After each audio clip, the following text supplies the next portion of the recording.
Sir from the Iraq Institute. Today I am here to teach you the past perfect tense.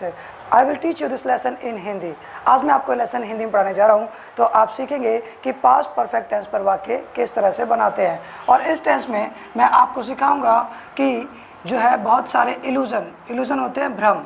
अगर आपको समझ में आ जाए कि परफेक्ट टेंस क्या है और past present perfect continuous tense क्या है, इन दोनों में लोगों को भ्रम होता है, धोखा होता है टेंस के पहचानने में। पास्ट इंडेफिनिट टेंस और पास्ट परफेक्ट टेंस और प्रेजेंट परफेक्ट टेंस, इन तीनों में कन्फ्यूज़न रहता है। इस कन्फ्यूज़न को दूर करने के लिए चैप्टर में लेकर आए आपके लिए स्पेशल तरीके से, तो आप लोग ध्यान से सुनेंगे। मैं चाहता हूँ कि इस चैप्टर में आप एक एक बात को बारीकी से सीखें, इसीलिए इस चैप्टर में डीपली मैं आपके लिए बहुत सारी बातें बोलूँगा, आप ध्यान से देखेंगे। कॉमनली पास्ट परफेक्ट टेंस में जो है इसकी पहचान होती है चुका था, चुकी थी, चुके थे। देखिए मैंने लिखा यहाँ पर चुका था, मैंने लिखा यहाँ पर चुका था, फिर उसके बाद चुकी थी और इसके बाद चुके थे। ओके, तो कॉमनली चुका था, चुकी थी, चुके थे कह देने से ये पास्ट परफेक्ट टेंस की पहचान हो जाती है। ऐसा बिल्कुल नहीं है, इसमें हम जो है पहचान में लिया था और दिया था जैसे वर्ड भी लेते हैं। लेकिन सिर्फ हम कह दें चुका था, चुकी थी, चुके थे, लिया था, दिया था आ जाए तो ये पास्ट परफेक्ट टेंस है, ऐसा कह देने की वजह से ही पास्ट परफेक्ट टेंस को पहचानने में कन्फ्यूज़न रह जाता है। इस टेंस में अगर आपके कन्फ्यूज़न ख़त्म करना है तो आपने ये हिंदी सिंबल भी ज़रूर याद रखने होंगे। आ, ए, ई। क्या बोला मैंने? आ, ए, ई। तो जिन वाक्यों के अंत में आ, ए, ई आ जाए उसमें हम अंत में था, थे, थी भी जोड़ देंगे। तो जिन वाक्यों के अंत में चुका था, चुकी थी, चुके थे, लिया था, दिया था, आ, ए, ई प्लस था, थे, थी, इनमें से कुछ भी आ जाए, उसमें जब मैं ऐसा पूछूंगा तो आप कहेंगे had plus third form of the verb का प्रयोग करते हैं। आप कहेंगे had plus third form of the verb का प्रयोग करते हैं। देखिए present perfect tense recent past के लिए पहचाना जाता है। जो काम मैंने अभी किया, वो अभी मेरे काम वो पूरे हुए, वो रिसेंट पास्ट में होते हैं, तो उसे हम प्रेजेंट परफेक्ट टेंस से पहचानते हैं। उसमें पहचान दी होती है चुका है, चुकी है, चुके हैं, लिया है, दिया है, आ, ए, ई प्लस है। लेकिन ठीक इसी तरह से पहचान हमें देखने को मिलती है पास्ट इंडेफिनिट टेंस में। उसमें होता है चुका, चुकी, चुके, लिया, दिया, आ, ए, ई, जिनमें पता चले काम पूरा हो चुका है, तो उनमें है शब्द नहीं होता, तो वो पास्ट इंडेफिनिट टेंस में काउंट करते हैं। मैं अपनी पिछले पास्ट इंडेफिनिट टेंस में ये चीज़ पढ़ा चुका हूँ, आप मेरे इस वीडियो में भी देखकर सीख लेंगे। आज मैं आपको पढ़ाने आया हूँ past perfect tense. Past perfect tense में बहुत से लोगों को कन्फ्यूज़न रहता है कि अंतर क्या होता है प्रेजेंट परफेक्ट में और पास्ट परफेक्ट में और पास्ट इंडेफिनिट टेंस में। इस अंतर को समझाने के लिए ही मैंने डीपली इतनी बात आपको अभी समझाई। चुका था, चुकी थी, चुके थे, लिया था, दिया था, आ, ए, ई प्लस था, थे, थी। तो इसमें था, थे, थी का यूज़ सब में आप देख रहे हैं, तो ये पास्ट परफेक्ट टेंस से जो है पहचाना जाता है। और पास्ट में वो बातें जो पहले बीत चुकी होती हैं, पहले आपने वो काम कर चुके होते हैं, तो उन बातों के लिए हम जो है पास्ट परफेक्ट टेंस का यूज़ करते हैं। और इस टेंस में बड़ा ही छोटा सा रूल है, had plus third form the verb. Had जो है इस टेंस में एक ही हेल्पिंग वर्ब है, जिसे हम सहायक क्रिया कह देते हैं। और इस सहायक क्रिया का यूज़ करने के लिए मैं आपके सामने यहाँ पर प्रोनाउंस लिख रहा हूँ। प्रोनाउंस होते हैं हमारे पास 6। कितने प्रोनाउंस होते हैं? 6। तो विद बॉडी लैंग्वेज आप लोग मेरे साथ बोलेंगे I, you, they, we, he, she. इन सभी प्रोनाउंस के साथ में हम जो है ये हेल्पिंग वर्ब जो है हमारे पास, इनके साथ में लगाकर विद बॉडी लैंग्वेज बोलेंगे। तो मेरे साथ बोलिए आई के साथ हैड, यू के साथ हैड, दे के साथ हैड, वी के साथ हैड, ही के साथ हैड, सी के साथ हैड। चलिए एक बार फिर से मेरे साथ बोल लेंगे। आई के साथ हैड, यू के साथ हैड, दे के साथ हैड, वी के साथ हैड, ही के साथ हैड, सी के साथ हैड। चलिए अब चैप्टर स्टार्ट कर लेते हैं। इस चैप्टर में आप सीखने वाले हैं कि हम सेंटेंसेस को कैसे पॉजिटिव, नेगेटिव और इंटरोगेटिव बनाने वाले हैं। फॉर एग्जाम्पल सेंटेंस नंबर 1 अगर मैं लिखूं, वह कहानी सुना चुका था, मैंने सेंटेंस लिखा वह कहानी सुना चुका था। इस सेंटेंस को ट्रांसलेट करने के लिए हमें कहानी सुनाने की इंग्लिश पहले आनी चाहिए। तो आप लोग मेरे साथ बोलेंगे टू रिलेट अ स्टोरी, कहानी सुनाना, टू रिलेट अ स्टोरी, कहानी सुनाना, relate, related, related. First form relate, second form और थर्ड फॉर्म। तो हम किसका प्रयोग करेंगे? यहाँ पर वाक्य में क्या लिखा है? चुका था। तो ये पास्ट परफेक्ट टेंस की पहचान हो जाती है। लेकिन ज़रूरी नहीं है कि हमारी ज़ुबान से वाक्य इसी तरह से निकले। अगर ये वाक्य हमें दूसरे तरीके से हमारी ज़ुबान से निकलता है तो हम कह सकते हैं उसने कहानी सुना ली थी। उसने कहानी सुना ली थी। देखो उसमें क्या आया? ई थी। क्या पहचान आई? ई थी। तो जिस वाक्य के अंत में ई थी आ जाए उसमें हम भी उसे भी पास्ट परफेक्ट टेंस से काउंट करते हैं। ओके, तो उसने कहानी सुना ली थी, ये भी वही बात हुई। तो जब दो बातें आपस में सेम हो जाती है तो आप कहते हैं it's one and the same thing. क्या कहते हैं? It's one and the same thing. इसके अलावा अगर मैं इस वाक्य को इस तरह से कहूँ, उसने कहानी सुना दी थी, उसने कहानी सुना दी थी। तो फिर से वाक्य में क्या देखिए? ई थी। क्या आया? ई थी। तो आ ए ई प्लस था थे थी। देखिए इनका यूज़ आपको ज़्यादा देखने को मिल रहा है। ओके, तो ये आ ए ई प्लस था थे भी आपने याद में रखना है। उसने कहानी सुना दी थी। तो दो से अधिक वाक्य जब सेम होते हैं तो हम कहते हैं दीज आर सेम थिंग। क्या कहते हैं? These are same thing. इसके अलावा अगर मैं कहूँ उसने कहानी सुनाई थी। क्या लिखा मैंने? उसने कहानी सुनाई थी। देखिए सेंटेंस नंबर 1 2 3 4 सबका मीनिंग तो एक है। अलग अलग तरह से कहे गए वाक्यों का अगर मीनिंग एक निकलता है तो इंग्लिश भी एक ही होती है। इन सब का मीनिंग एक है, इसलिए हम इन सबको हम कहेंगे all these are same thing. क्या कहेंगे? All these are same thing. देखिए हम ट्रांसलेट कैसे करते हैं। उसने को कहेंगे यहाँ पर ही और सब्जेक्ट लिखने के बाद रूल पर आएंगे। जो रूल कहेगा हम वो करेंगे। रूल कहता है हेड लगाओ, तो हमने हेड लगा दिया। अब रूल ने कहा थर्ड फॉर्म दी वर्ब लगाओ, तो सुनाने की थर्ड फॉर्म दी वर्ब यहाँ पर बोर्ड पर क्या लिखी है? रिलेटेड। तो हम यहाँ पर लिख देंगे रिलेटेड। क्या सुनाई है? कहानी। कहानी को इंग्लिश में क्या बोलेंगे? A story. यहाँ पर बोर्ड पर भी मैंने अ स्टोरी लिखा हुआ, यहाँ मैंने ऐड कर दिया। तो वाक्य क्या बन गया? He had related a story. उसने कहानी सुनाई थी या वह कहानी सुना चुका था। It's one and the same thing. Sentence number 2 अगर मैं कहूँ उसने कहानी नहीं सुनाई थी। उसने कहानी नहीं सुनाई थी। अब ये सेंटेंस कैसा हो गया? नेगेटिव। कैसा हो गया? नेगेटिव। नॉट का प्रयोग कब करते हैं? फर्स्ट हेल्पिंग वर्ब के बाद। हम कहेंगे फर्स्ट हेल्पिंग वर्ब के बाद। इस टेस्ट में हमारे पास कितने हेल्पिंग वर्ब है? एक। वो क्या है? हैड। तो उसने की इंग्लिश क्या लिखेंगे? ही। और ही के साथ क्या लगा देंगे? हैड। हैड क्या हमारा? First helping verb. हैड क्या हमारा? तो नॉट उसके बाद लगा देंगे, क्योंकि नॉट हमेशा फर्स्ट हेल्पिंग वर्ब के बाद आता है। तो नॉट लगा दिया। अब हेड के बाद यहाँ पर क्या है? थर्ड फॉर्म दी वर्ब। थर्ड फॉर्म दी वर्ब सुनाने की हमारे पास यहाँ पर क्या है? रिलेटेड। तो हम यहाँ पर लिख देंगे रिलेटेड। तो यहाँ लिख दिया हमने रिलेटेड अ स्टोरी।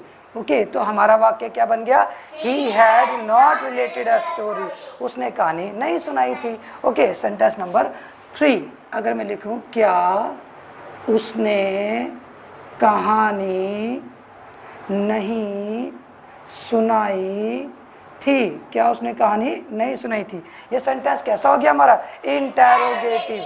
तो यहाँ पर इंटरोगेटिव मार्क लगा दिया। अब हमारा क्वेश्चन किससे बना? क्या से। किससे बना? क्या से। जिस शब्द से क्वेश्चन बने उस शब्द को छुपा लो और जो बाकी बच जाए उसकी इंग्लिश बना लेते हैं। तो यहाँ पर क्या लिखा? उसने कहानी नहीं सुनाई थी। सेंटेंस नंबर 2 और सेंटेंस नंबर 3 उसने कहानी नहीं सुनाई थी। दोनों सेम हो गए? तो इंग्लिश वाइज भी सेम होंगे? तो इंग्लिश नंबर 2 पर क्या लिखी है? तो एज इट इज ऊपर से हम नीचे एक बार कॉपी कर लेंगे। तो he had not related a story. ऐसे लिखा हमारे पिछले वाक्य में। अब हमने यहाँ से हाथ हटाया तो क्या देखा? क्या। क्या देखा? क्या। तो जब भी कभी हमारा क्वेश्चन क्या से बनता है हम क्या करते हैं? आप कहेंगे फर्स्ट हेल्पिंग वर्ब को उठाकर बाहर ले आते हैं। इस सेंटेंस में फर्स्ट हेल्पिंग वर्ब क्या है? इस हेड को उठाएंगे, अब इस हेड को उठाया और उठाकर बाहर ले आए, अब उठाया इसे उठा के बाहर ले आए। अब हमारा सेंटेंस क्या बन गया? Had he not related a story? हम कहेंगे had he not related a story, क्या उसने कहानी नहीं सुनाई थी। और ये सेंटेंस कैसा है? इंटरोगेटिव, तो इंटरोगेटिव मार्क लगा देंगे। सेंटेंस के शुरू में जब क्या शब्द आ जाता है तो अब उसकी अंग्रेजी हम नहीं लगाते, उस सेंटेंस में आने वाले फर्स्ट हेल्पिंग वर्ब को उठाकर बाहर ले आते हैं, जिसका मतलब क्या होता है। जिस टेंस में होंगे आप, उस टेंस के हेल्पिंग वर्ब को अगर उठाकर आप बाहर लिख देते हैं तो उसका मतलब क्या हो जाएगा। ओके, नाउ सेंटेंस नंबर 4, अगर मैं लिखा उसने कहानी क्यों नहीं सुनाई थी, उसने कहानी क्यों नहीं सुनाई थी। अब ये भी सेंटेंस हमारा कैसा हो गया? इंटरोगेटिव, तो यहाँ पर भी इंटरोगेटिव मार्क लगा दिया। अब हमारा क्वेश्चन फिर से किससे बना? क्यों से। किससे बना? क्यों से। तो जब भी कभी क्वेश्चन बनता है तो उस शब्द को छुपा लो और जो बाकी बच जाए उसकी इंग्लिश बना लो। क्या बचा यहाँ पर? उसने कहानी नहीं सुनाई थी। उसने कहानी नहीं सुनाई थी। सेंटेंस नंबर 4 और सेंटेंस नंबर 2 उसने कहानी नहीं सुनाई थी, दोनों सेम हो गए? Yes sir. तो इंग्लिश वाइज भी सेम होंगे। तो नंबर 2 पर इंग्लिश क्या लिखी है? He had not related a story. उसको ऊपर से एज इट इज हम नीचे कॉपी कर लेंगे। तो ऊपर क्या लिखा है यहाँ पर? He had not related a story, ऐसा लिखा ऊपर एज इट इज। हमने वहाँ से यहाँ पर नीचे कॉपी कर लिया। अब हमने इस क्यों पर से यहाँ से हाथ हटाया तो क्या देखा? क्यों। क्या देखा? क्यों। तो जब भी कभी क्वेश्चन बनता है तो हम क्या करते हैं? आप कहेंगे फर्स्ट हेल्पिंग वर्ब उठाकर बाहर ले आते हैं। तो इसमें इस सेंटेंस में फर्स्ट हेल्पिंग वर्ब क्या है हमारे पास? हैड। इस हैड को उठाएंगे, इसे उठाकर बाहर ले आए, और उससे भी पहले क्या करते हैं? उस शब्द की अंग्रेजी लिखते हैं जिससे क्वेश्चन बनता है। हाँ, आप कहेंगे उस शब्द की अंग्रेजी लिखते हैं जिससे क्वेश्चन बनता है। क्वेश्चन हमारा किससे बन रहा है? क्यों से। तो क्यों की इंग्लिश क्या होगी हमारी? वाई। वाई हम उससे भी पहले लिख देंगे। तो हमारा सेंटेंस क्या बन गया? हाँ, why had he not related a story. और ये भी सेंटेंस कैसा है? इंटरोगेटिव, तो इंटरोगेटिव मार्क लगा देंगे। और इंटरोगेटिव सेंटेंस के अंदर डब्ल्यूएच ओनली वर्ड और फर्स्ट हेल्पिंग वर्ब दोनों अगर हमारा साथ है तो हमारा सेंटेंस सही है, और नहीं तो गलत है। और इस सेंटेंस की हिंदी हो जाती है उसने कहानी क्यों नहीं सुनाई थी। इस सेंटेंस में यहाँ पर ये क्यों लिखा हुआ है तो मैंने क्यों की इंग्लिश यहाँ पर वाई लिखा है। अगर मैं क्यों की जगह कब कहता तो कब की इंग्लिश लिखता मैं व्हेन। अगर यहाँ पर कैसे लिखा होता तो मैं यहाँ पर जो है क्या हाउ लिखता। ओके, अगर मैं यहाँ किसको बोलता तो मैं यहाँ पर whom लिखता। WHOM होम होता है, होम को बोलते हैं किसको। तो देखिए जो भी वर्ड हमारे यहाँ पर जो है, जैसे यहाँ क्यों आया तो हम क्यों की इंग्लिश लिख दी, कब आया था तो कब के लिए लिख दी, और कैसे बोल दिया तो कैसे इंग्लिश लिख दी। जो भी शब्द आएगा उसकी अंग्रेजी हम सबसे पहले लगाते हैं। अब चलिए सेंटेंस नंबर 5 पर चलते हैं। सेंटेंस नंबर 5 पर मैंने लिखा उन्होंने कविता सुनाई थी। उन्होंने कविता सुनाई थी। इस सेंटेंस को बनाने के लिए हमें कविता सुनाने की इंग्लिश आनी चाहिए। जैसा कि मैंने यहाँ बोर्ड पर लिखा है, आप लोग मेरे साथ बोलेंगे टू रिसाइट अ पोएम, कविता सुनाना। रिसाइट अ पोएम, कविता सुनाना। Recite, recited, recited. तो यहाँ पर देखिए recite first form, recited second form और रिसाइटेड थर्ड फॉर्म। देखिए सुनाना, ये भी सुनाना वो भी, ये रिलेट है, रिलेट अ स्टोरी। कहानी में आप बात को छोटा या बड़ा कर सकते हैं, इसलिए यहाँ रिलेट अ स्टोरी है। लेकिन जो कविता होती है आपकी, पोएम जो होती है वो किसी राइटर के थ्रू लिखी होती है और वो एज इट इज़, अगर 49 वर्ड हैं तो 49 ही बोल सकते हैं आप, 51 नहीं कर सकते, वो एज इट इज़ बोलना होता है, इसीलिए उसे हम रिसाइट बोलते हैं। ओके, तो ये रिसाइट और रिलेट में डिफरेंस मैंने बताया, लेकिन हिंदी बोलने में दोनों में सुनाना वर्ड है, इन दोनों में डिफरेंस आपने याद रखना होगा। तो रिलेट अ स्टोरी कहानी सुनाना और टू रिसाइट अ पोएम कविता सुनाना, लेकिन दोनों में डिफरेंस क्या है मैंने अभी आपको साथ साथ समझाया। तो इसीलिए यह मैंने वाक्य लिखा उन्होंने कविता सुनाई थी। तो इस वाक्य का हमने क्या है? ई थी। तो जिस वाक्य के अंत में आ, ए, ई प्लस था, थे, थी, इनमें से कुछ आ जाए तो हाँ, तो उन्होंने की इंग्लिश हम लिखेंगे दे, और दे के साथ हम क्या हेल्पिंग लगाएंगे? हैड। तो यहाँ पर लिख देंगे हैड। और क्या सुनाने की बात हो रही है? कविता। तो सुनाने की यहाँ पर थर्ड फॉर्म वर्ड क्या है हमारे पास? रिसाइटेड। तो यहाँ पर लिख देंगे रिसाइटेड। ओके, रिसाइटेड हमने लिखा यहाँ पर रिसाइटेड। ओके, क्या सुनाया? Poem, recited a poem. तो सेंटेंस क्या बन गया ये हमारे पास? हाँ, they had recited a poem, उन्होंने कविता सुनाई थी। सेंटेंस नंबर 6 मैं आपके लिए होमवर्क छोड़ रहा हूँ। आप कहेंगे उन्होंने कविता नहीं सुनाई थी। सेंटेंस नंबर 7 कहेंगे क्या उन्होंने कविता नहीं सुनाई थी। और सेंटेंस नंबर 8 ये आपके होमवर्क के लिए लिख रहा हूँ मैं, उन्होंने कविता क्यों नहीं सुनाई थी। इस तरह से अगर आप सेंटेंसेस को बनाएंगे तो आपको सेंटेंस के साथ साथ में प्रैक्टिस भी हो जाएगी। मैंने जो रिसाइट लिखा है, आपने तोते की वॉइस, पैरेट की वॉइस सुनी होगी, रिसाइटेशन। एज इट इज़ जो आप बोलते हैं उसी बात को रिपीट करता है, वो समझता है या नहीं समझता है, लेकिन जो आप उसको बोलना सिखाते हैं एज इट इज़ वो रिपीट करता है, वो होता है रिसाइटेशन, यानी रट कर एज इट इज़ बोल देना। तो इसीलिए यहाँ पर रिसाइट आया। तो जो भी पोएम में एज इट इज़ होता है उसे हम वही बोलते हैं, इसीलिए इसे रिसाइट बोलते हैं। लेकिन रिलेटेड स्टोरी में कविता कहानी सुनाना, कहानी सुनाने में तो फ़र्क होता है। आप शब्दों को कम या ज़्यादा कर सकते हैं। आपके पास टाइम ज़्यादा तो आप अपनी स्टोरी को बड़ा करके बोल सकते हैं, टाइम कम है तो आप शॉर्ट में भी बोल सकते हैं।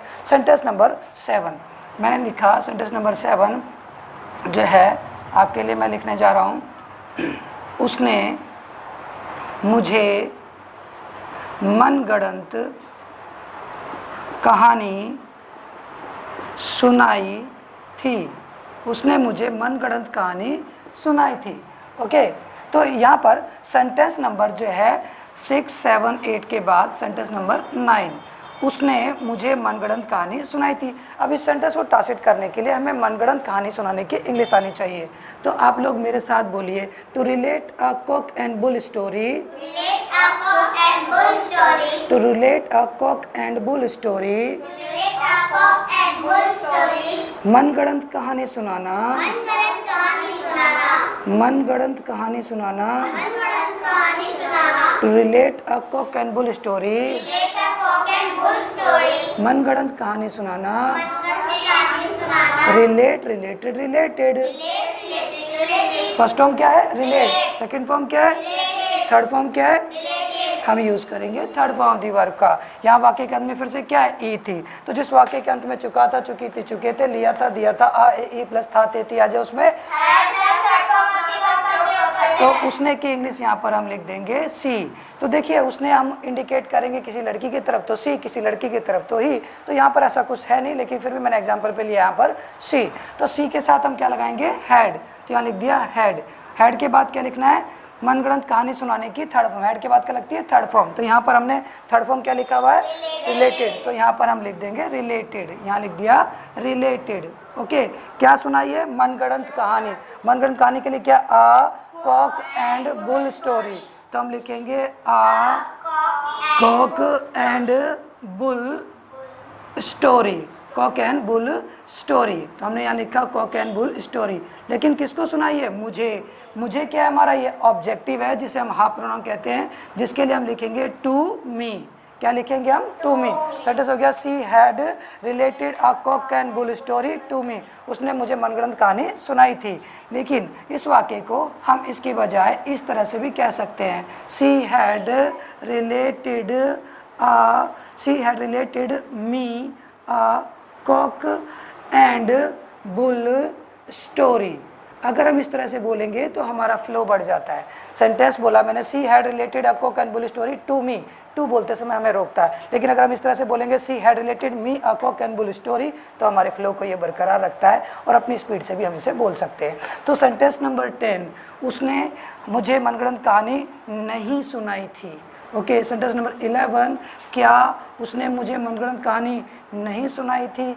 और नंबर 12, उसने मुझे मनगढ़ंत कहानी क्यों नहीं सुनाई थी। ओके, और सेंटेंस नंबर 13 अगर मैं लिख दूँ उसने किसको मनगढ़ंत कहानी सुनाई थी। उसने किसको मनगढ़ंत कहानी सुनाई थी, तो हम किसको की इंग्लिश उसमें जो है हुम लगा देंगे। जहाँ पर वाई लगता है उसकी जगह हुम लगा देंगे। तो देखा आपने, ये था आपका पास्ट परफेक्ट टेंस। और इस पास्ट परफेक्ट टेंस में जो मैंने यहाँ पर ये जो वर्ड यूज़ किया है मी, इसे हम हाफ प्रोनाउन बोलते हैं या ऑब्जेक्टिव भी बोलते हैं। तो देखिए मैं यहाँ पर आपके लिए हाफ प्रोनाउन लिख रहा हूँ, हाफ प्रोनाउंस। ये भी आप याद कर लेंगे, हाफ प्रोनाउंस। वैसे मैंने पास्ट इंडेफिनिट के ए पार्ट में हाफ प्रोनाउन के बारे में लिखा हुआ था, लेकिन एक बार फिर से देख लेंगे। आई का हाफ प्रोनाउन मी होता है, यू का हाफ प्रोनाउन यू, दे का हाफ प्रोनाउन देम, और वी का हाफ प्रोनाउन अस, और ही का हिम, और सी का हर। आप ये याद कर लेंगे। सेंटेंस जिस वर्ड से स्टार्ट होता है उसे सब्जेक्टिव कहते हैं, उसके बाद कोई दूसरा वर्ड आए तो उसे ऑब्जेक्टिव कहते हैं, जिसे हम एंड में लगाते हैं टू करके। अगर जिस तरह से बड़े वर्ड होते हैं उसके साथ में अगर कोई ऑब्जेक्ट दिया होता है तो लास्ट में टू करके लगता है, लेकिन अगर सिंगल वर्ड हो तो हम इस टू को हटाकर जो है हम मी को जो है इसके बाद स्थान दे सकते हैं, इसीलिए मैंने मी को यहाँ पर लिखा। तो यहाँ सेंटेंस बन गया she had related me a Coke and bull story. तो इसी का नेगेटिव, इसी का इंटरोगेटिव नेगेटिव, इसी का इंटरोगेटिव नेगेटिव का पार्ट और किसको एक नया वर्ड मैंने बदलकर आपको दे दिया। इस तरह से अगर आप वाक्य बनाएंगे तो पास्ट परफेक्ट टेंस की आपको प्रैक्टिस हो जाती है। तो ये था हमारा पास्ट परफेक्ट टेंस। इस पास्ट परफेक्ट टेंस में वाक्य किस तरह से बनाएंगे, क्या आपको ये समझ आए? अगर आपको समझ आए तो थैंक यू। अगर आपको मेरी वीडियो पसंद आ रही है, बनाने का तरीका पसंद आ रहा है, पढ़ाने का तरीका पसंद आ रहा है तो प्लीज़ मेरी वीडियो को आप लाइक करेंगे, शेयर करेंगे और सब्सक्राइब भी करेंगे। जिन लोगों ने मेरी वीडियो को सब्सक्राइब कर लिया है तो प्लीज़ लाइक और शेयर करेंगे। जिन्होंने मेरी वीडियो को अभी तक मेरे चैनल को सब्सक्राइब नहीं किया तो मेरे चैनल को सब्सक्राइब करेंगे। Thank you guys, bye bye. उम्मीद करता रहूँगा आपके लिए इससे भी अच्छी वीडियो लाने के लिए। Thank you, bye bye. और मेरी वीडियो पर आप कमेंट लिखना ना भूलें। Thank you.